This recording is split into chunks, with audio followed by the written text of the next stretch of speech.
I'm Anthony. And I'm Jamie. And we are the Mosbys. That was cute. I didn't know you were going to say it at the same time as me. I thought just one of us was going to, but that works out perfect. Yeah, we're coordinated. Yeah, we are.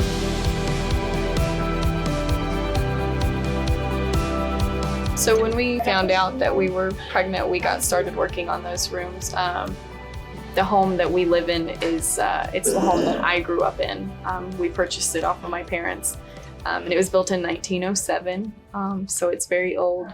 So we knew when we bought it that it would need a lot of renovations. The initial plan was to have the house completed before we got pregnant, but then we had a little surprise. We don't have drywall. I mean, there are no walls in the room. There's no insulation. It's kind of in shambles, to be honest. But we weren't expecting to need it for a few more months. So yeah, that's kind of what's waiting for us at home. When we got the surprise, then it was like, well, we got this long to get just the nursery done. And then December 11th came and it kind of that's when things changed. threw us for a little shock. So we were only 25 weeks along at that point, so we didn't really know what to expect. So it was just like any other day. We woke up, let the dogs out, we started getting ready for work. But around 9:52, my symptoms had gotten so bad that I knew I needed to go to the emergency room. So I left my office and walked out the door. And one of my coworkers, Lisa, she said, "Are you going to lunch?" And I just broke down and I started crying. And I said, "No, I need to go to the hospital." And so she threw her coat on. And another one of my coworkers, she tried to kind of comfort me, keep me calm, because she knew I was stressed out. So she did that. And then Lisa took me to the hospital. I was in a meeting when all this went down, and so my phone was on silent. I went to set my phone out on the table, and at that time when I set the phone out at the table, it was about 9:50, and her mom called, and her mom never calls me, so when her mom calls, and I knew something was wrong. And then the nurse that was working with me, she had been in contact with my doctor, and so my doctor had ordered an ultrasound to take a look at the placenta and see kind of what was going on. A doctor came in and she kind of talked to me a little bit about it, but she said she was going to do an ultrasound to take a look at the position of the baby. So she did that.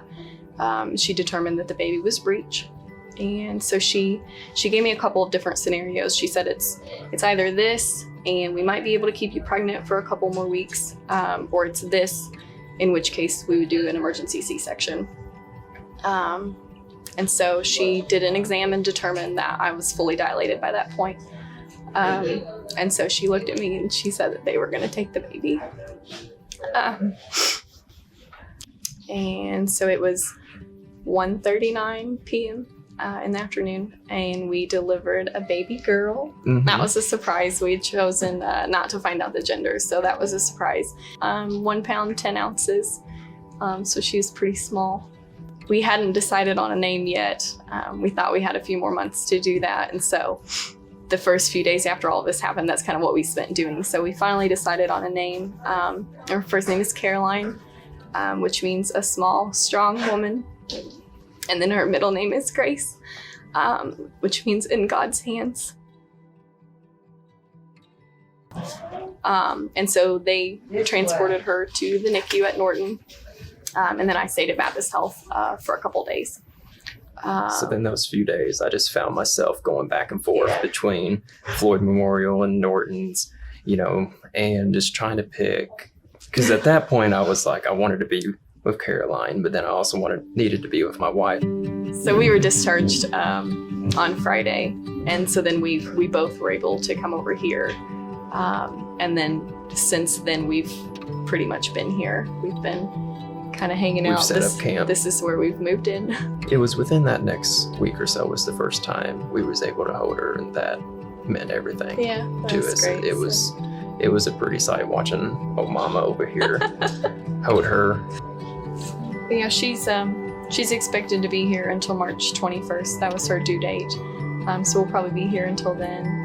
But hopefully by that time, she'll be ready to go. The weather will be nice, so we'll be able to get out and do some things with her, go camping, take some trips, and Some travel. he wants to take her hunting. So I think it'll be a few it'll years. be a few years, but he's looking forward to that, I think. Oh so. yeah, having my little buddy. Yeah, little hunting buddy. So we have a lot to look forward to. So just a lot of things to kind of overcome before we can get there. So. You know, it really goes into within those few days of after it all happened. It really goes into the love, support, and prayers from absolutely every individual. You know, friends, family, our coworkers, our companies that we work for. You know, it's truly amazing. You know, the support that we've actually received from every individual on every aspect. It's truly amazing how much it means. You know. Yeah, it means a lot to us. So.